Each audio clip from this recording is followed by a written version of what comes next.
Vira aí, pode virar enquanto não entrou. Pode virar.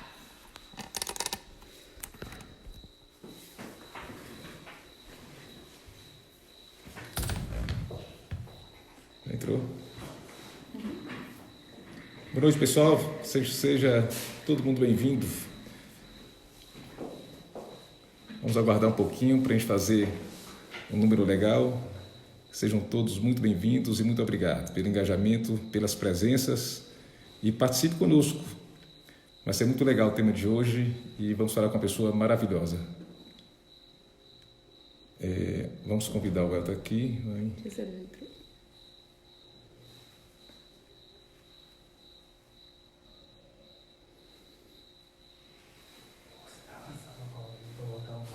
Ainda não. Vamos aguardar o Elton entrar aqui. Eu já faço o convite. Aqui.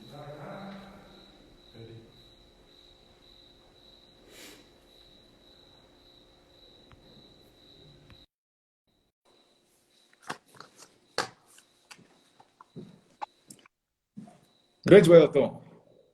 Boa noite, meu caro. Boa noite, amigão. Como vão as coisas? Tudo bem aí? Graças a Deus, tudo ótimo. Como está o Campinas? Campinas, frio daquele jeito. Covid correndo pelas beiradas, mas a gente está aqui, firme e forte.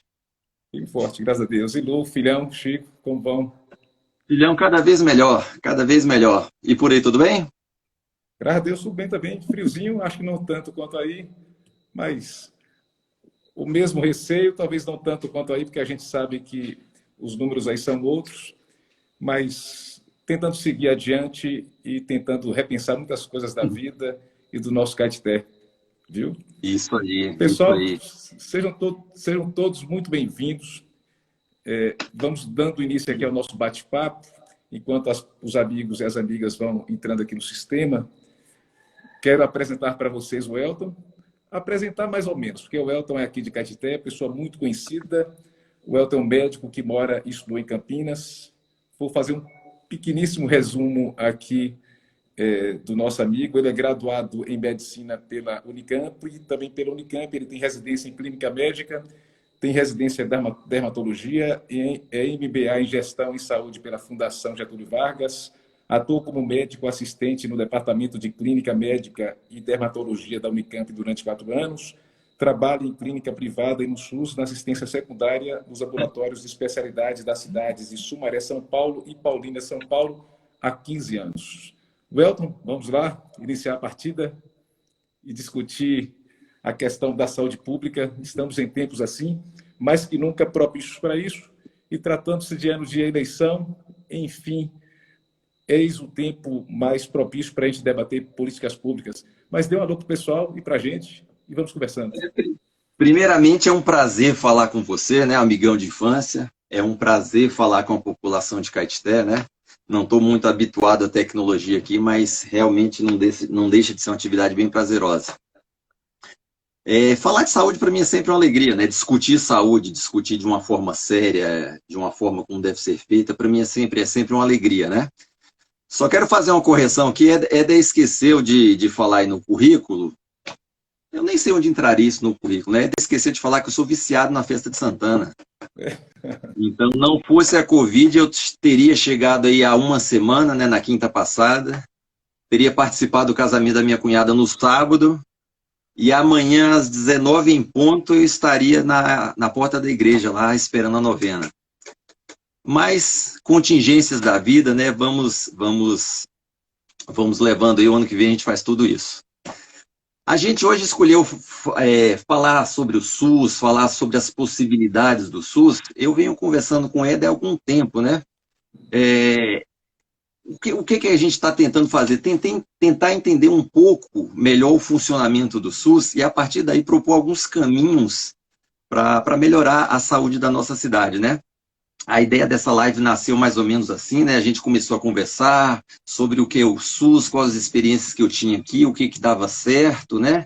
E Éder começou a falar das coisas de Caeté, e nisso a gente começou a conversar, como sempre conversa bastante entre o vinho e outro, né? A ideia é ser um bate-papo simples aí, né? Às vezes alguma coisa técnica, eu vou falar não muito técnica, se eu for por essa linha você me corrige, preciso falar alguns números até para a gente entender melhor, a grandeza do SUS, o que é possível, o que não é possível fazer. Então a gente vai discutir nessa linha aí, tá certo? E vamos lá. Isso aí. E sempre frisando a todos, e sempre agradecendo já o pessoal que está entrando cada vez mais. Muito obrigado, sejam todos bem-vindos e participem conosco, fazendo perguntas, dando sugestões, enfim. Esse é o momento de pré-candidatura, ninguém está pedindo voto, evidentemente, mas estamos no momento de mais ouvir do que de falar e propor. Eu já digo a todos os amigos e conhecidos e desconhecidos também que a ideia primordial minha, na condição de quem se aventura na política pela primeira vez para dar a cara a tapa nessa grande... A política não é uma novidade para mim, mas na condição de ser candidato ou pré-candidato é uma grande novidade. Faço isso de coração muito leve e aberto, mas na ideia de fazer o que precisa ser feito e fazer com inovação e fazer de forma diferente desde a pré-campanha. Isso é muito importante para mim. Daí a necessidade grande que eu tenho de mais ouvir neste momento para poder melhor planejar, para poder melhor propor ao crivo do eleitorado, no momento certo, as ideias que nós temos. E faço questão de conversar com caetitenses que brilham nas suas áreas, que já se destacam em campos dos mais diferenciados da ciência mesmo, assim, pelo Brasil afora, aqui também em Caetité, e faço questão de conversar com nossa gente, com outras pessoas, para formar opinião, para formar ideias, para tentar engrandecer o debate político de Caetité. Sou contra a figura do carreirismo político, sou contra e não suporto aquela ideia da velha política de simplesmente fazer com que a política seja uma espécie de rinha de garoto de briga, uma espécie de gincana, e política não é isso. Política é coisa séria e temos de fazer por merecer um futuro que desejamos. Enfim, vamos lá, meu amigo Elton. E pergunta central e muito importante, e a despeito de nosso tema, é o seguinte: nós precisamos, de primeira mão, entender um pouquinho como funciona o SUS e desde já o seguinte: como e quando o SUS foi pensado. Antes de debatermos as situações mais específicas para o que pode ser feito, o que precisa ser feito em Caetité, é necessário a gente falar um pouco sobre isso. Passo a bola para você, estou atento aqui, sou todo ouvidos. Certo. A história do SUS é longa, a gente vai conversando aí, né? O SUS foi criado em 1988, né? O Constituinte de 88 resolveu criar o SUS. Foi inspirado no modelo inglês, né? Modelo inglês porque toda a estrutura de saúde pública que dava certo no mundo, o melhor lugar onde isso acontecia era a Inglaterra. A gente foi lá e copiou o que dá certo, que é uma ideia excepcional, né? Copiar o que dá certo. Só que aí, já de primeira, a gente já observa o primeiro entrave, né? A gente tem que comparar o Brasil com a Inglaterra, né? Se você for pensar em termos de tamanho, a Inglaterra é uma ilha que cabe dentro do estado de São Paulo. O Brasil é praticamente um continente. Então, essa é a primeira dificuldade, né? Se você for dar um passo na frente, qual outra dificuldade dessa comparação, né? Já que a gente imitou esse modelo? A Inglaterra hoje tem uma população de 66 milhões de habitantes. O Brasil tem uma população de 210 milhões de habitantes. Vamos para frente. Qual seria mais outro entrave, né? Só vou falar de entraves, mas depois a gente fala de coisas boas também. O PIB da Inglaterra, se pegar em 2018, eu vou falar o PIB em dólares, né? Só para a gente ter uma base de comparação. O PIB inglês foi de 2,8 trilhões de dólares. O nosso foi de 1,9 trilhões de dólares. Por que eu estou falando esse número? Porque se a Inglaterra, supondo que Inglaterra e Brasil invistam o mesmo percentual do PIB em saúde, a Inglaterra já sai na frente. Por exemplo, sei lá, 10%, supondo. 10% sobre um PIB de 2,8 trilhões é diferente de 10% sobre um PIB de 1,9 bilhões. Só que, a despeito da gente já sair, na largada, a gente já sair com um pouco menos de recursos, um pouco menos, não, com bastante, né, muito menos recursos, a gente atende uma população 3 vezes maior. Então, daí esse entrave, né? Mas a gente vai falar das coisas boas depois. Só uma coisa que a gente tem que ter na cabeça e que é uma coisa que é pouco falada, né? A saúde pública, do jeito que ela é idealizada no Brasil, é uma grande forma indireta de distribuição de renda. Se você for pensar bem, a gente recolhe imposto da população inteira, tá certo? e investe na saúde, num bem maior das pessoas que mais precisam. Então a gente tem que olhar por esse lado também, entendeu? É uma forma indireta de distribuição de renda, junto com a educação, no caso específico do Brasil. Então, assim, uma das coisas boas do SUS, certo? Nessa situação, então, de um país extremamente desigual, os desafios tendem a ser ainda maiores. E já pensando, e já falando nisso, a gente imagina assim um grande problema do financiamento, né? Mas antes de falar no financiamento, a gente sabe que o SUS tem pilares importantíssimos. Isso é muito bem divulgado, mas eu gostaria que você explicasse para nós todos que estamos assistindo e para entender mais ainda a sistemática do SUS, quais são esses 5 pilares e qual a importância disso na prática, assim, para o sistema de saúde pública. Certo, certo. É interessante, Éder, a população tem que participar. O SUS é um sistema em construção, certo? A população tem que participar. E para a população participar, a população tem que saber muito bem desses pilares, né? O que acontece, como é que o SUS é montado. E a gente pode falar, vamos falar aí um por um sobre esses pilares. O primeiro pilar, quando o SUS foi pensado, é universalidade, né? Colocaram lá na Constituição, saúde é um direito de todos e um dever do Estado, né? Nesse caso, o brasileiro é ousado, e nesse caso foi ousado por uma coisa boa. É importante. Como a gente vai fazer isso, a gente vai discutindo, né? Mas esse pontapé inicial de querer colocar toda a população brasileira sob o teto de um sistema de saúde, isso é importante. E por que é importante? Vamos pensar como era antes. Vamos voltar lá antes de 1988, antes da Constituição. Como é que era o sistema de saúde? A pessoa que era empregado pagava uma taxa de INAMPS, né? Quem era empregado e tinha o INAMPS tinha direito a ter uma assistência de saúde. Quem estava fora do mercado de trabalho e tivesse a sorte de morar perto de uma Santa Casa que funcionasse, poderia ter assistência dessa Santa Casa. O pessoal que, logicamente, pode pagar por um plano privado também tinha. Só que nisso, a gente excluía mais ou menos, naquela época, 80 milhões de brasileiros, certo? Então, o Constituinte foi ousado, nós ousamos. É o único sistema no mundo que inventou um sistema público, universal, para uma população acima de 100 milhões de habitantes. A Índia não fez isso, a Rússia não fez isso, os Estados Unidos não fizeram isso, entendeu? Então, assim, temos limitações? Temos, claro que temos, né? Mas isso é uma ousadia, e foi uma ousadia muito bem-vinda. Vamos pensar nessa situação de pandemia de hoje. O SUS é ruim, tem suas críticas. Imagina numa situação de pandemia dessa, para aqueles 80 milhões de brasileiros que hoje são mais, com certeza, 80 milhões naquela época, se a gente não tivesse sistema de saúde nenhum que amparasse a população. Entendeu? Então, a universalidade é um princípio fantástico do SUS. E como você percebeu, eu sou um defensor, né? Um grande defensor do SUS. Um segundo ponto, Éder, e esse ponto aí tem que ser bem discutido, o SUS trabalha um princípio da equidade. O que seria equidade? Note que próximo é uma palavra que tem um som semelhante, mas eu não falei igualdade, tá certo? Uhum. Equidade é o quê? Eu tenho que fazer mais para quem mais precisa, tá certo? E nisso, Éder, por que a gente tem que bater nessa tecla? Porque os recursos são limitados. A gente tem a obrigação de direcionar de uma forma correta e racional o pouco que a gente tem. Uma coisa que todo mundo fala, e realmente, a saúde não tem preço. Realmente, saúde não tem preço. Mas o sistema de saúde tem custo. E o gestor, quem está no comando, precisa gerir esse custo. Tá certo? E aí eu gostaria de falar alguns números aqui, só para a população ir entendendo assim, a complexidade do sistema, a beleza do sistema, os desafios do sistema e como a gente pode melhorar. O gasto total hoje com saúde no Brasil é 8% do PIB, tá certo? Coloca aí por volta de 160 bilhões de reais. É bastante, né?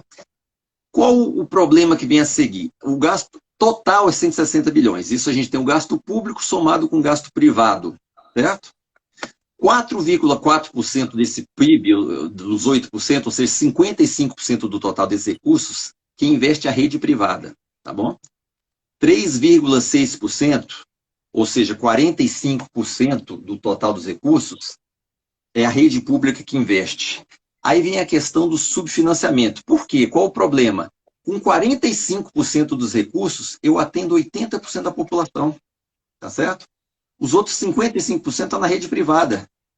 Então, o gestor tem que ter na cabeça isso. Os recursos são extremamente limitados, não tem jeito, tá certo? Eu quero cobrar do prefeito a utilização correta e racional. Por exemplo, a gente andou conversando aí, nenhum prefeito em nenhuma cidade desse país tem o direito de construir um posto e deixar lá sem funcionar. A gente não tem recurso para isso. A gente não pode subutilizar qualquer estrutura hospitalar, tá certo? Nessa situação... Inclusive, dentro dessa situação, eu lembro que você me reportou, algumas vezes que a gente conversou, né? Tem algumas instalações em Caetité que estão sendo subutilizadas. Eu queria que você falasse disso, até para eu entender melhor, inclusive. Imagina, Welton, que o maior exemplo de subutilização de estrutura em Caetité foi a estrutura do hospital erguida na gestão de Ricardo Ladeia e que foi subutilizada porque funcionou ali, foi deslocado para ali apenas o pronto atendimento, que depois se tornou na UPA. A gente sabe que estamos na expectativa de receber naquela estrutura a Unacom, tomara que isso termine para fazer um outro tipo de atendimento de saúde, vamos falar sobre essa atenção logo mais. Mas fora essa situação do hospital, cuja estrutura hoje está servindo também para o que eles chamam de hospital temporário para atendimento das eventuais vítimas da Covid, importantíssimo, importantíssimo. Mas, enfim, foi uma estrutura que sempre foi politizada, foi rebaixada à expressão que eu sempre defino como pejorativa de elefante branco, na ideia de se fazer política com uma obra que era do povo. A obra não era de um gestor, de um prefeito, de um grupo, de um partido político, isso é bobagem. Era uma obra do município que poderia ter sido melhor aproveitada. Isso em relação ao nosso exemplo maior. Mas há outros exemplos aqui, infelizmente, lamentavelmente, de estruturas que não são sequer subutilizadas, elas simplesmente não são utilizadas. Nós temos aqui, por exemplo, pelo menos 4 estruturas de PSF já inauguradas como bandeira de campanha na eleição passada, há 4 anos atrás, que simplesmente estão em total desuso. Eu cito o PSF, que fica ali ao lado da Feira do Gado, na Barroquinha, na saída para o Lamarão. Cito aqui uma outra estrutura do PSF, cara, muito bem feita, situada ali no bairro Prisco Viana, um bairro já populoso, de famílias muito carentes, muito humildes. Andando um pouco mais ali, já saindo da cidade, a gente passa pela Cachoeirinha, uma outra estrutura de PSF não utilizada. Enfim, a gente chega no distrito de Maniaçu, mais populoso de Caetité, e temos uma outra estrutura também fechada. São aqueles problemas de Caetité, aquelas coisas que a gente não entende. Se Caetité demandava aquilo, ótimo. Por que não fez para funcionar? Eis a questão. Outra situação, se Caetité não precisava, será que foi ideia do então gestor simplesmente não perder um determinado convênio para fazer uma estrutura e sair bonito na foto da propaganda política eleitoral? Não tem sentido isso. Não tem sentido nenhum, realmente. Mas eu um modelo aqui a que não devemos fazer. Você mencionou que o poder público tem de cuidar integralmente do indivíduo. Anotei bem aqui. O que seria isso, efetivamente? Cuidar bem do indivíduo. Lembra que a gente já falou do princípio da universalidade, a gente já falou do princípio da equidade, e a gente entraria no terceiro princípio, né, da integralidade. Né? Integralidade, o que é cuidar do indivíduo como um todo? O SUS vai atuar em 3 esferas, basicamente. Né? Vai atuar na prevenção, vai atuar na promoção de saúde e na reabilitação. Tá bom? O que seria a prevenção? A prevenção seria tudo que visa promover saúde antes da instalação de doenças, né? É o que custa menos e o que faz a gente economizar mais. É a campanha de vacinação, que a gente é um exemplo, né? É bom citar isso. O Brasil é um exemplo de país que promove uma grande vacinação pública, com assim, uma grande gama de vacinas, né? A vacinação é um excelente exemplo.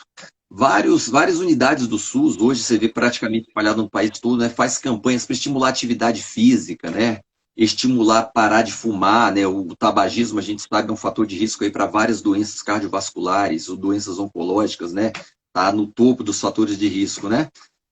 Tem um exemplo lá em Paulínia. Paulínia faz Paulínia é uma cidade, como você falou, que eu trabalho lá. Na rede básica tem um sistema de prevenção contra o tabaco, que é assim, pare de fumar fumando. Lá os pneumologistas, através de remédios, orientação psicológica, etc., etc., eles conseguem uma taxa de sucesso de 60% na primeira tentativa. Parece pouco, mas não é. 60% da população parando de fumar. E isso, a economia disso lá na frente é um negócio absurdo, tá certo? Só que, assim, quando a gente fala em prevenção, Éder, que a gente já conversou bastante sobre isso, né?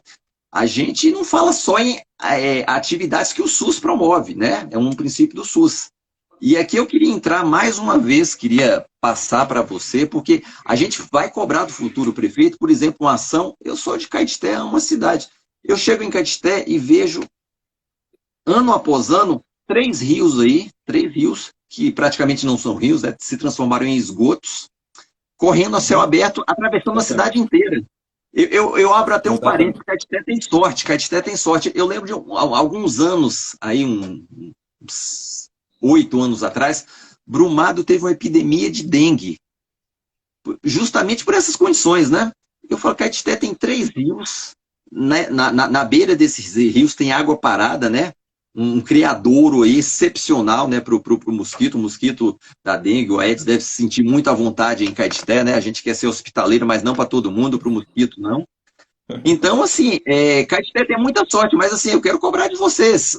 A gente teve aí nesse último mês, né? Foi aprovado recentemente o Marco do Saneamento Básico. Eu quero saber o que você pode falar sobre isso, o que você pode falar para a nossa população. Eu estou dentro da prevenção na saúde do SUS. O que você pode fazer em relação ao saneamento básico? Eu queria ouvir alguma coisa sua aí nesse Perfeito. sentido. Pô, mas no campo da prevenção, não tem nada que melhore mais a situação nossa em Caetité aqui do que o esgotamento sanitário. O saneamento básico, a gente sabe que não é só o tratamento do esgoto, mas a própria distribuição de água. E a gente viu, isso veio para toda a imprensa, que em meados do ano passado, finalmente foi aprovado o marco regulatório do saneamento básico. Isso visa fazer com que haja participação da iniciativa privada nesse sistema, né? Na construção de esgotos, vamos falar assim, de lagoas, estabilização, de tratamento e tudo mais. Não sei se você se recorda, a Alemanha, no pós-Segunda Guerra Mundial, a Alemanha Ocidental, pelo menos, a gente sabe que investiu muito no saneamento básico como forma de não só de resolver um problema de saúde, mas também de gerar trabalho e renda. E uma das ideias por trás desse marco regulatório do saneamento básico já é criar oportunidades de emprego e de trabalho e de renda no futuro. Isso vai ser mais emblemático ainda porque é um dos grandes desafios do Brasil e do mundo pós-pandemia, e no Brasil especialmente, e Caetité também, mais especialmente ainda, vai ser cuidar primeiramente da saúde da população, da vida de todo mundo. Estamos numa fase muito difícil de saúde, por conta da pandemia, mas o grande desafio será gerar trabalho e renda. Eu vejo nessa situação uma oportunidade a mais para a Caetité, como muitos veem também para o Brasil. A gente tentará buscar, evidentemente, ou quem quer que seja o prefeito terá de fazer isso, se for possível, através de parceria com a iniciativa privada, ótimo. Se, porventura, não for de interesse de alguma empresa assumir essa responsabilidade, é claro, em troca de lucro no futuro, aqui em Caetité, qualquer prefeito que seja vai ter de assumir essa bandeira. Não tem jeito, não tem sentido 3 rios que foram transformados em esgotos numa época tão avançada como nós estamos e de grandes cuidados com a saúde, continuar como está. Não tem o mínimo sentido. Eu lembro que, na última gestão de Ricardo, durante muito tempo, se conseguiu fazer com muito estudo, com muito planejamento, todo o projeto do sistema de esgotamento sanitário de Caetité. Inclusive, como contrapartida para um convênio com o governo federal na época, foi construída a Lagoa de Estabilização, que depois foi simplesmente destinada ao abandono, ao mato e etc. Tal. É apenas isso, mas essa é uma questão que terá de ser enfrentada. Se pudermos fazer isso através do marco regulatório do saneamento básico, ótimo. Se não puder, o município tem de repensar, tem de tentar, junto a outras esferas de governo, financiamento para isso, com aporte de recursos próprios e tudo.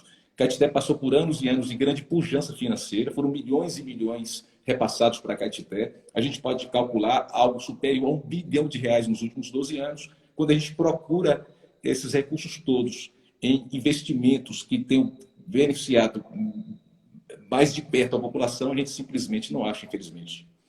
Enfim, é a situação, é a nossa realidade, infelizmente. Perfeita colocação, perfeita. Chamar a iniciativa privada e, se não for possível, o poder público tem que assumir isso. Perfeito, perfeito. E é isso que você falou, né, do retorno, a cada R$ 6 que a gente investe em saneamento, você economiza 10 em saúde. Então, assim, Perfeito. a conta é fácil, então a conta fecha. Então, tem que ser feito, sem dúvidas, sem dúvidas. Então, Éder, isso seria a prevenção, né? Para o SUS promover a saúde, que seria o segundo ponto, na prevenção, na promoção e depois reabilitação, a promoção, como é que a gente faz? A promoção seria os gastos onde a gente realmente sabe que gasta, né? Seria os gastos com as unidades básicas de saúde, seria os gastos com os medicamentos, gasto com hospitais, com médicos. Então, é esse o ponto central, né? A promoção de saúde. A promoção de saúde, como a gente conhece, a promoção de saúde ocorre nos centros de saúde, nos atendimentos, fazendo cirurgias, atendimentos mais complexos em hospitais mais complexos. Então, a promoção de saúde está muito relacionada à estrutura, desde a primária, secundária e terciária, que a gente vai falar lá mais na frente, mas a estrutura hospitalar em si. E, a partir daí, né, você tenta fazer a prevenção. Se não der certo a prevenção, você promove a saúde, você cura o indivíduo. Se você não conseguir curar, se o indivíduo foi acometido pela patologia, o SUS também tem que ser responsável pela reabilitação, né? Reabilitação é aquilo, onde já ocorreu o dano. O sistema vai tentar promover uma melhor qualidade de vida, né? Por exemplo, a gente precisa de centros de fisioterapia, centros com educadores físicos. Caetité tem uma quantidade imensa de jovens que sofrem acidentes com motocicletas, né, que precisam desse aparato para reabilitação. A gente tem pacientes hoje, estamos vivendo mais, cada vez mais, e aí cada vez mais nossa população vai ter doença crônica, doença cardiovascular, o AVC, acidente vascular cerebral, popular derrame, é uma coisa que acontece cada vez mais, e a reabilitação ajuda muito, né, ajuda muito a promover a qualidade de vida desse paciente. Então, o SUS vai pensar nessas três esferas, né, prevenir, não conseguiu prevenir, a gente vai tratar, o que não conseguiu tratar, não deu para tratar, a gente vai tentar reabilitar. Outro marco do SUS, você vê como o SUS foi bem pensado, como as coisas fecham, entendeu? Então, basicamente isso aí, respondendo agora, terminando de responder a sua pergunta, que a gente acabou se alongando aqui, um necessário alongamento, né? Essa expressão acho que é própria dos médicos, mas nas anotações que eu tinha feito naquela conversa na sua casa, eu lembro, você entendeu o seguinte, que o desafio é tratar o indivíduo de forma holística como um todo, atuando nessas três frentes. Achei isso formidável, é próprio da medicina, você pode explicar a gente melhor isso, mas tem uma pergunta que eu queria fazer, já nessa parte, indo para o quarto pilar. Mas a minha pergunta aqui coincidiu justamente com a pergunta de nosso amigo Juliano Ju, de Dr. Zequinha. Ele está Um abraço, conosco aí, Ju! e muito agradeço. E Ju perguntou assim, de que maneira a população pode contribuir para a melhoria da saúde? É praticamente a pergunta que eu tinha. A população pode participar desse processo? Se afirmativo, como se dessa participação? Parece que Ju estava conversando com a gente sem que nós soubéssemos. Juliano sempre conversa comigo por telepatia, né? Um grande amigo. Mas, Ju, obrigado pela pergunta. O quarto pilar do SUS seria a participação popular. Isso é um marco, isso é fantástico, né? A população, isso a gente tem que deixar bem claro, que assim, a gente tem que pegar a população para jogar no nosso time, tá bom? A população não deve fazer apenas crítica, tem que fazer crítica também. Tem muita coisa para ser criticada e muita coisa para ser melhorada. Deve criticar também. Mas a população tem que participar junto com a gente. Ah, mas isso é fácil, você está falando da boca para fora, a população tem que participar. Não, não é da boca para fora. No regulamento do SUS, tem uma coisa que chama Conselho de Saúde. Como é que é formado o Conselho de Saúde? O Conselho de Saúde, Éder, é formado 25% pelo gestor, 25% pela área, pelo pessoal que trabalha na saúde, médicos, enfermeiros, fisioterapeutas, etc. E 50%, olha para você ver, a maioria, 50% a participação popular. Esse conselho é de ter um poder decisório. Tem um poder decisório, entendeu? Então, se alguém quiser fazer gracinha, assim, um prefeito quer fazer gracinha, quer comprar 20 ambulâncias, inaugurar na véspera da eleição, falar que comprou essa ambulância, a população pode chegar, não, eu não quero ambulância. Eu quero o dentista no meu posto que está faltando, entendeu? Perfeito. A população pode chegar, ó, lá no meu posto, no meu bairro, está faltando um pediatra. Não quero que você saia construindo postos por aí, entendeu? Então, assim, essa participação popular é um dos pilares, ao meu ver, no SUS, é uma das coisas que precisam ser mais trabalhadas e implementadas, porque isso vai fazer parte do sucesso. A gente tem que pensar que o Brasil é gigante, tá bom? O Brasil, a gente vai ter necessidades diferentes em cada lugar. E quem vai saber melhor das suas necessidades é a população local. O que você vai fazer em Caetité não é o que o cara vai fazer em Manaus, que o cara vai fazer em Salvador, entendeu? Então, a participação popular, ela é fundamental nesse processo. Repetindo, o SUS está em construção. Eu preciso da população do meu lado, do nosso lado, para construir junto, entendeu? E a partir daí, eu só vou dar alguns dados, só para você ver como a gente pode escutar e ficar as coisas assim, meio quadradas, né? Se você pegar um serviço de ouvidoria e perguntar para a população, num serviço de ouvidoria, pegar os dados, quanto por cento dessa população que ligou para a ouvidoria aprova o SUS? O SUS, nesse caso, é reprovado em 83%. Tem uma explicação para isso, obviamente. Quem liga para uma ouvidoria, geralmente, assim, tem o amor e a dor, né? Quem é bem atendido, etc., essa pessoa sai satisfeita. O estímulo que a pessoa tem para ligar para uma ouvidoria, na maioria das vezes, é quando teve experiência negativa, tá bom? Então, quando você pega, assim, você vê aí em sites, o SUS é reprovado por 83% da população. É falso isso, é falso. Mas aí eu tenho um número que é verdadeiro, tem um número de busca ativa. Eu ligo para alguém que teve uma pneumonia, que teve uma pneumonia tratada no hospital, que teve um primeiro atendimento, que teve uma patologia que passou pelo posto de saúde, que pegou medicamento, qual foi a resolutividade. Quando você faz essa busca ativa, o nível de aprovação do SUS sobe para 60%. Ou seja, você vai de uma reprovação de 83% para uma aprovação de 60%, ou seja, reprovação de 40%. Ainda é ruim? Precisa melhorar? E vem cá, e na rede privada, quanto seria essa reprovação? 30%. Ou seja, a rede privada, como a gente olhou lá atrás, com 55% dos recursos, atendendo 20% da população, tem esse nível ainda de insatisfação. Aí é muito próprio da nossa área, Éder. Ninguém está na saúde, está precisando da saúde, está satisfeito. Entendeu? Por si só, quem está doente já tem um grau de insatisfação. Mas isso é importante. Por que é importante saber isso? Porque assim, a população tem que criticar, vamos ficar insatisfeitos com o que é ruim mesmo, vamos procurar melhorar. Eu preciso da população do meu lado. Só que assim, eu quero dar alguns números, Éder, porque assim, a população que critica o SUS precisa saber que a gente tem o maior programa de tratamento de paciente HIV do mundo. Isso não é pouca coisa. O maior programa de vacinação, a quantidade de vacinas que a gente tem na rede básica, o Brasil é o primeiro do mundo, entendeu? A gente faz ao ano no Brasil mais ou menos 102 mil cirurgias cardíacas. 80 mil dessas cirurgias são feitas pelo SUS. 95% dos transplantes, o Brasil cresce ano após ano no índice, né, de transplantes, 95% é custeado pelo SUS. Então tem coisas boas. Deixa eu falar outra coisa também agora, até em relação à vacina, né? A gente está nos 2 principais projetos de vacinas mais promissoras que estão sendo testadas aí por coronavírus. A gente está por 2 motivos, na verdade, né? Sinceridade, eu tenho que ser sincero. Não é um motivo ruim. O motivo ruim é porque a gente está em plena epidemia e as vacinas precisam ser testadas em plena epidemia. Então esse é o motivo ruim, a gente está por esse motivo. E um motivo bom é que, assim, como a gente ousou ter esse esquema de vacinação popular que a gente tem no país, a gente precisou criar uma retaguarda para isso. E essa retaguarda foi criada principalmente através da Fundação Fiocruz, no Rio de Janeiro, e do Instituto Butantan, em São Paulo. Então, essas vacinas estão sendo testadas aqui, por quê? Porque a gente tem expertise, a gente tem uma matriz. Caso essa vacina dê certo, a gente é capaz de produzir.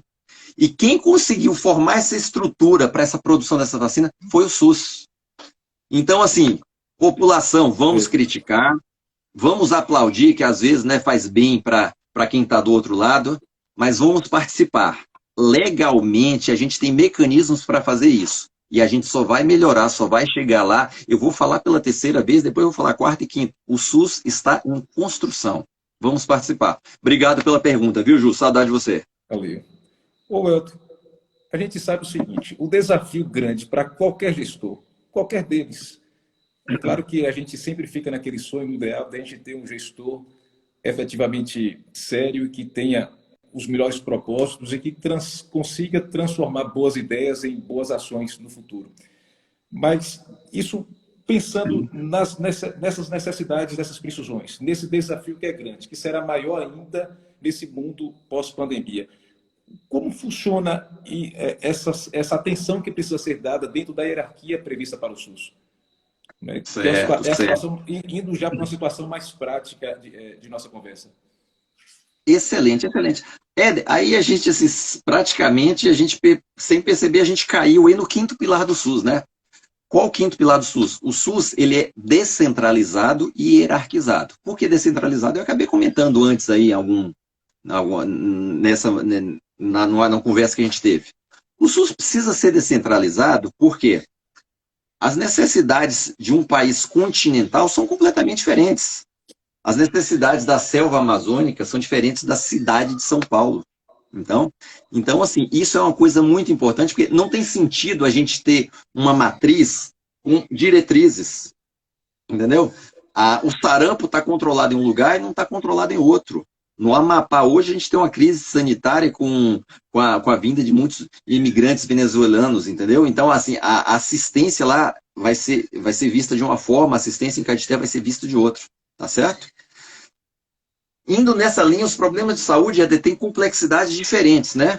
Então, eles são tratados também exigindo diferentes tipos de recursos.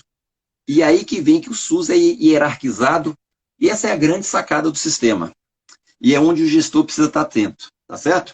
Então, o que a gente tem? A gente tem uma atenção primária, secundária e terciária. O que seria isso, né? A atenção primária, é representado basicamente por postos de saúde, né? E programas de saúde da família. Você tem que pensar nele, como a entrada do sistema. Entendeu? É a entrada do sistema. É onde vai ser feito o básico, onde a população vai vir com sua queixa principal. A gente tem estudo mostrando isso. Nesse nível de hierarquia, no nível primário, a gente pode resolver 80% dos problemas dos pacientes. Quando precisa de um exame diagnóstico, ou de um exame complementar para fazer diagnóstico, ou assim, já tem um diagnóstico, precisa de uma cirurgia, precisa de uma estrutura hospitalar maior, aí a gente fala de serviço secundário, precisa da avaliação de especialista, né? Um centro de especialidade, hematologia, oftalmologia, ortopedia, cardiologia, etc. Isso aí a gente encontra onde? No nível secundário. Então, assim, a pessoa passou pelo primário, não resolveu, a gente pede exame, faz diagnóstico, trata, faz a cirurgia, ou às vezes precisa da avaliação de especialista. Os porcento dos pacientes sobraram do primário. Desses 20, 15% a gente vai tratar no nível secundário. Tá certo? Então, é um hospital de médio porte aí. A gente faz essas coisas de média complexidade, né? Ou seja, resolvemos 80% dos problemas aqui no nível primário, 15% no nível secundário, e vem a atenção terciária, né? Aí são aqueles hospitais regionais, hospitais universitários que fazem aqueles grandes procedimentos, transplantes, né? Você precisa de uma grande estrutura tecnológica. Então, assim, é 5% só que sobra para o nível terciário, né? E é nesse ponto aqui, de tudo que a gente andou conversando dias atrás, etc., né? Isso que eu quero focar, Éder. Onde é que o município deve investir? Tá certo? A gente, Éder, não precisa reinventar a roda, tá certo? A gente tem que fazer o básico, a gente tem que fazer o básico, tem que fazer bem feito.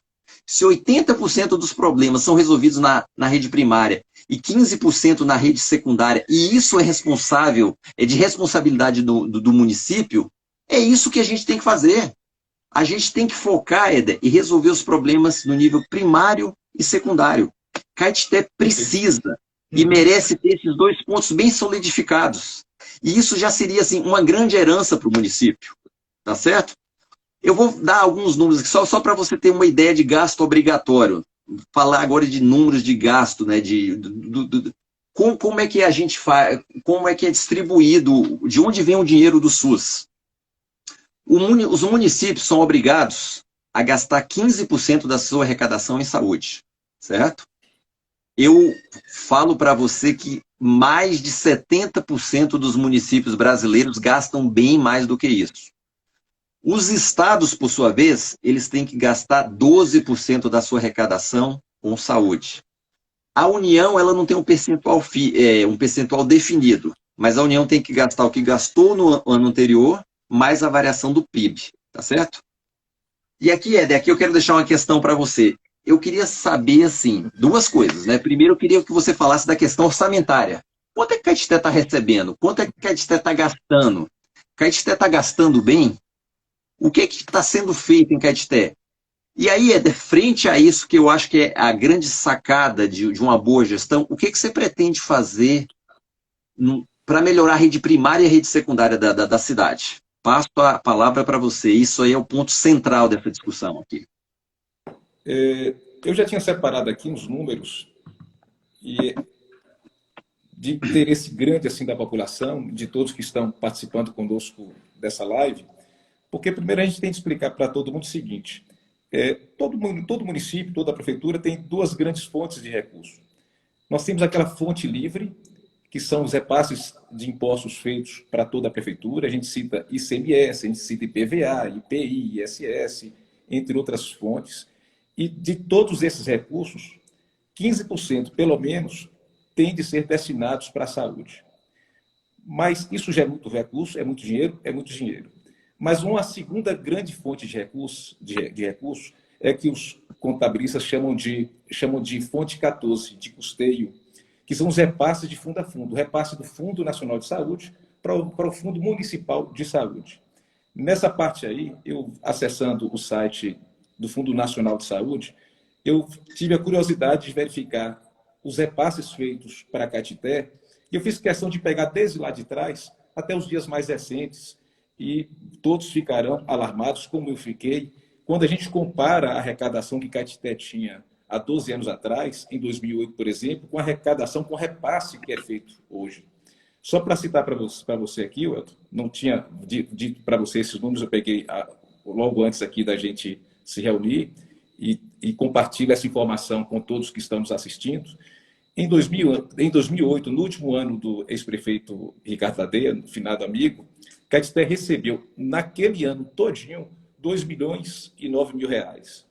Quando a gente pega, assim, dos últimos 4 anos, em 2017, esse valor já subiu de 2 para 15 milhões de reais. Quando a gente vem em 2018, já subiu para 16 milhões e 671 mil reais. Quando a gente vai para 2019, esse valor total, repassado no ano todo, Caeté já recebe em 2019, do ano passado, num ano ainda em que o Brasil se engateava para sair daquela crise que nós tivemos nos últimos anos, Caeté chegou ao pico só dessa fonte 14, né, de repasses do governo federal para Caeté, 18 milhões 917 mil reais. Quando a gente vem agora para 2020, dentro de uma pandemia, com toda a crise, etc., evidentemente e naturalmente, esses recursos já teriam de aumentar para que as prefeituras tivessem maior capacidade, maior fôlego para investir no combate à pandemia, na gestão da saúde. Mas esse que nós estamos aqui no mês de julho. Então, Caeté já recebeu, só na metade do ano de 2020, 13 milhões 433 mil reais. Caeté recebeu no mês de junho, último, 2 milhões 479 mil reais. Ou seja, trocando em miúdos, Caeté recebe hoje, em um mês, tudo que foi repassado em um ano da última gestão do ex-prefeito Ricardo Ladeia. Enfim, gente, não são poucos recursos. Quando a gente vê, nas minhas andanças pelo município, fiz muito isso intensamente antes da pandemia, aos pouquinhos tento retomar com cuidados, na ideia de conhecer a fundo assim a nossa gente, sentir um pouquinho do drama, das angústias e também das alegrias das pessoas que mais sofrem e mais precisam. E a queixa principal é sempre a saúde. As pessoas não suportam terem de ir até a unidade básica de saúde e aguardar 30 dias para ser atendido. Ele entra em contato, a pessoa necessitada de saúde, de um médico, entra em contato com o agente comunitário de saúde, e esse exame é marcado para 15, para 30 dias depois. Né? Todos reclamam assim, se é unidade básica de saúde, porque não tem médico aqui todos os dias da semana, conforme previsto. São situações assim, inacreditáveis, e que não se consegue, não se admite coisas assim. Todos elogiam, assim, não vi ninguém reclamar do atendimento médico, do profissional. Eles elogiam por demais a equipe, só tem que não tem acesso com facilidade a esse sistema. Na sua pergunta, o que você pensa em fazer então? Esse pensamento meu é apenas uma construção inicial de muito que precisa ser feito. Eu fiz questão de verificar os planos de governo dos candidatos na eleição passada. É uma maravilha, todos pensam no sistema integrado de informatização, em marcação de consultas por meio eletrônico. O atual prefeito chegou a prometer que inauguraria e colocaria para funcionar 5 unidades básicas de saúde, 5 PSFs. Estrutura para isso, inclusive, tinha, mas não conseguiu fazer nenhuma. E aqui, as que funcionam precariamente, infelizmente, de acordo com as queixas que todos falam. Mas o que a gente pensa é o seguinte, primeiro de tudo, não adianta eu falar que... não adianta eu colocar um plano de governo meu que terei de construir 10 PSFs, 20, 50 PSFs. Isso é bobagem. A gente tem de construir o que os recursos permitirem. Tudo indica recursos. Nós temos muitos recursos. Agora, aquela história, nós temos de identificar o problema, temos de planejar muito bem e depois fazer essa aplicação com transparência e com honestidade. É isso que a gente precisa. Mas na situação aqui de Caetité, a gente vê que atualmente nós temos uma unidade básica de saúde, um PSF, para cada 12 mil habitantes, quando o ideal, a gente sabe, é uma unidade dessa para cada 4 mil. Para desafogar isso um pouco, até porque nós temos mais unidades básicas na zona rural e menos unidades na sede. Onde nós temos mais população, nós temos menos oferta para atendimento. Já é algo que inconcebível, tem alguma coisa errada nisso. Então, no mínimo, nós temos de fazer funcionar aqui em Caetité 2 novas unidades básicas de saúde. Já temos estruturas para isso. Eu penso ali naquela da Barroquinha, ali ao lado da Feira do Gado, para atender a Feira Velha, o bairro Santa Rita, a Barroquinha. Penso numa outra também, para atender o Alto do Cristo, o Alto do Observatório, São Vicente e São José, no mínimo essas 2. Agora, antes de colocarmos em funcionamento mais 2 estruturas, no mínimo aqui na sede, nós temos de fazer com que as unidades que já existem, que já estão em funcionamento, funcionem de verdade, para valer, funcionem 100%, com toda a sua capacidade. Não é? Se aquela equipe não está sendo suficiente, nós temos que aumentar essa equipe. Nós temos que diversificar e ampliar toda a ordem de atendimentos para que a população possa ser atendida naquele dia que chegar e no dia que precisar. O investimento, como você disse, mais importante é na atenção primária. É uma preocupação do município a atenção secundária, sim, tem de focar também ela, mas a atenção primária é a menor de todas. Todos, você disse, eu guardei muito bem aqui, 80% dos problemas de saúde são resolvidos na atenção primária. Está aí, gente. Não tem muito segredo. Agora, tem de ter vontade de fazer, tem de identificar os problemas, tem de fazer planejamento e, pelo que nós vimos aqui, nos números do governo federal, dinheiro parece ter e parece ter de sobra.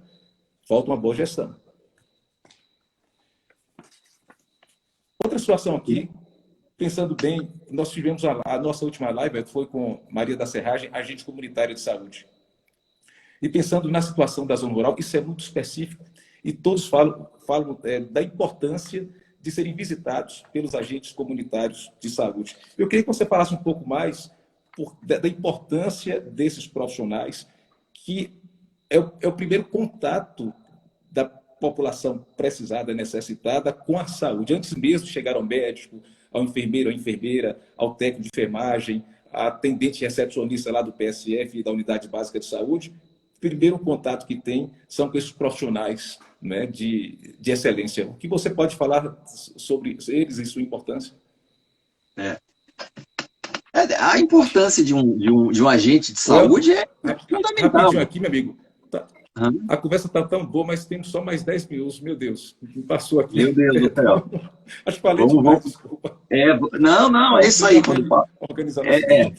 Vamos resumir aí.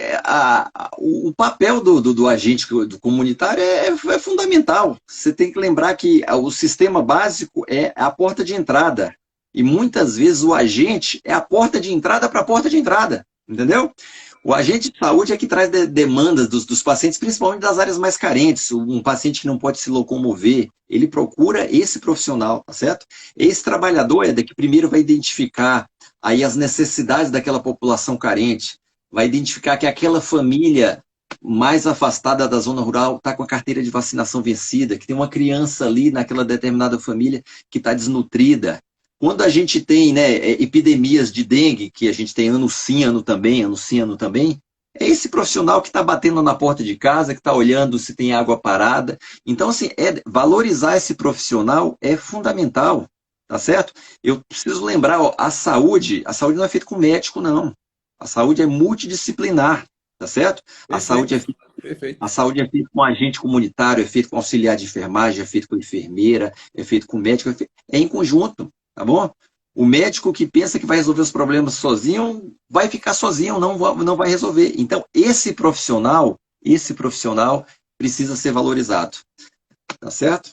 Ô, Éder, dentro daquela linha que você falou de colocar o que já existe para funcionar e que eu concordo plenamente, você tem alguma ideia aí para utilizar alguma estrutura que já existe aí em Caetité para o nível secundário? O que você pensa aí no nível secundário? Fala aí para gente.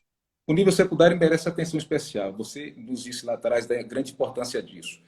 Nós temos a estrutura que foi concebida para um hospital municipal. Por incrível que pareça, não sei se você sabe disso, nos dados do Ministério da Saúde, consta lá como em funcionamento um hospital municipal com 60 leitos, isso desde 2012. Não é um hospital que funciona, está apenas no papel, mas nunca veio para a prática. Enfim, a estrutura do hospital municipal, aquele tal elefante branco que tanto reclamaram e hoje estamos precisando tanto, seria uma estrutura que poderia ser utilizada para isso, para o atendimento secundário também. Mas sabemos que depois de instalada a Unacom, tomara que isso chegue o mais rapidamente possível e vai ter o benefício, porque já vai fazer o atendimento lá da terceira atenção, da atenção terciária lá, mas sabemos que não poderá ser utilizada para instalar ali, se fosse o caso, uma espécie de policlínica, por exemplo, uma policlínica municipal de Caetité, para atender aquela demanda que a policlínica de Guanabí não consegue atender 100% os casos de Caetité, pelo menos. Né? Mas eu sei que construir uma outra unidade para fazer uma policlínica, esse atendimento secundário, isso é gastar muito recurso e temos de pensar outra forma de otimizar os recursos. Nós temos de prestar o atendimento, oferecer o serviço, mas com a economia. Qual a forma que eu penso, Elton? Não conversei isso com ninguém do hospital, com sua diretoria nem nada, mas nós temos o hospital da Fundação Hospitalar Senhora Santana. Está num excelente local, tem estrutura incrível, foi referência no atendimento da saúde em toda a nossa região durante muitos e muitos anos. Hoje, se os caetitenses nascem em Guanambi, Caculé, Ibiaçucê, etc., antigamente o entorno nascia na Fundação Hospitalar Senhora Santana. Eu penso na possibilidade de celebrarmos uma espécie de convênio, de parceria com médicos que já atendem naquele hospital, para utilizar não apenas desse serviço, mas para utilizar uma estrutura que já existe, sem que a gente precise gastar dinheiro com isso. Ou com outros médicos, outras clínicas que já possam utilizar sua estrutura para isso. Não sei, o que você acha? É viável isso? É fantástico. Construir um centro de especialidades não é viável. Essa discussão tem que ser clara, a gente tem que ser transparente. Pessoal, a gente não tem dinheiro. Quando a gente sair dessa crise epidemiológica, a gente já contratou a crise financeira. Já está contratada, tá certo? Então, isso que você falou Gostei da explicação aí, da forma da comparação. Até aqui não achou bem. Exatamente. Isso é fantástico, eu concordo plenamente. A gente tem que aproveitar o que já existe, tá certo? Contratar serviço da rede privada para exames, consulta de especialistas, no seu próprio consultório, é mais barato do que construir. Além de construir, a gente tem que manter essa unidade depois. Tem uma história aqui, eu não vou contar toda a história, mas a Unimed de São Paulo era um dos Unimedes privado, né, que mais dava lucro no Brasil. Aí teve um médico lá que pensava que era gestor, que falou, a gente gasta muito com exame de radiologia, pagando para os outros, com internação, pagando para os outros, eu quero fazer meu próprio hospital. Aí ele foi fazendo no hospital, tinha que manter leito, tinha que manter estrutura, fez uma ala de radiologia, tinha que manter uma ressonância, uma tomografia, tal, e contratar e manutenção. Resumindo, ele pegou um plano de saúde, uma cooperativa médica de 40 anos, que funcionava bem, e conseguiu levar à falência em 2 anos.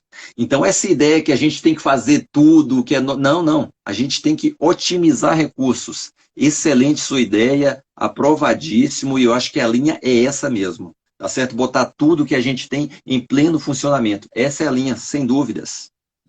Ó, pessoal, ó, estamos chegando no finalzinho aqui, 4 minutos apenas. Eu tinha separado aqui tantas perguntas, porque o tema é incrível, e quando a gente... e tratar de um tema que é tão sensível para o caetitense, enfim, nos chamou demais a atenção e é necessário debatermos políticas públicas da saúde. É necessário a gente pautar isso na política eleitoral deste ano, né? Embora muitos queiram simplesmente trocar pequenas ofensas, pirraças, contar mentiras, etc., a gente tem de deixar para trás essa velha história. O Caetité não progride, o Caetité não sai do lugar. Mas é o seguinte, pessoal, se vocês que estão nos assistindo quiserem, a gente pode estender um pouco mais, mas se vocês quiserem, porque talvez a conversa mais longa assim acabe cansando por demais todo mundo, mas seria uma chance, teríamos uns minutos a mais, pelo menos para concluirmos essa conversa e para conversar. Tem tantas perguntas para serem feitas para o Elton, Magda foi anotando aqui para mim. Enfim, mas se vocês gostarem, a gente pode estender um pouco mais. Como fazer isso, eu não sei, mas você tem que mostrar aqui agora. Essa e começa outra. Encerra essa e começa a outra. Fala o seguinte, vou encerrar aqui, a gente começa tudo de novo, mas para falar um pouquinho menos. Pessoal, vou sair aqui e para vocês que se interessarem, podem entrar, que vai ser muito legal para a gente e para cá também. Abração, até daqui a pouco. Estamos aqui. Abraço, até daqui a pouco. Pegar uma água.